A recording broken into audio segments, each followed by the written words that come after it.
Positibo at excited na sinalubong ng mga mag-aaral at ang kanilang mga magulang ang pagbubukas ng klase ngayong araw sa Commonwealth Elementary School. Aabot sa mahigit 7,000 estudyante ang naka-enroll ngayong school year. Si Gab Villegas sa sentro ng balita. Alas 4 pa lang ng umaga, gising na si Donna para maghanda para sa pagpasok ng kanyang anak na nasa ikalawang baitang. Ayon sa kanya, balik lang sa routine ang gagawin niya ngayon. Mahiling rin siya para sa kanyang anak.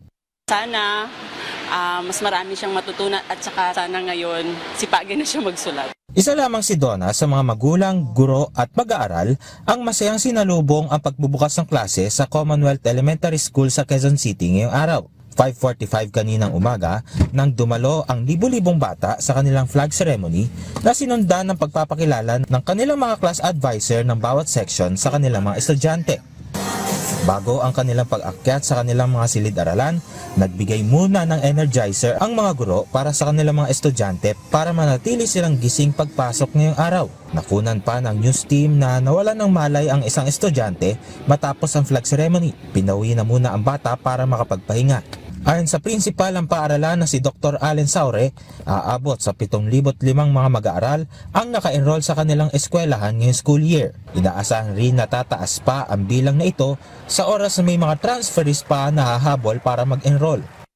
Meron pong panahon na pahintulutan po namin na enrollment to go on to accommodate itong mga transferees na ito, lalo na po yung mga nanggagaling sa probinsya. Open po ang school to accept now and welcome these transferee pupils. Ang Commonwealth Elementary School ang panglima sa pinakamalaking paaralan sa Quezon City pagdating sa student population. Aabot sa 20 section ang kindergarten na mayroong tig 25 estudyante, habang ang nasa grades 1 to 3 ay aabot sa 35 ang mga estudyante bawat section. At ang mga naka-enroll ng grade 4 hanggang grade 6 ay aabot sa 40 ang bilang ng mga estudyante kada section.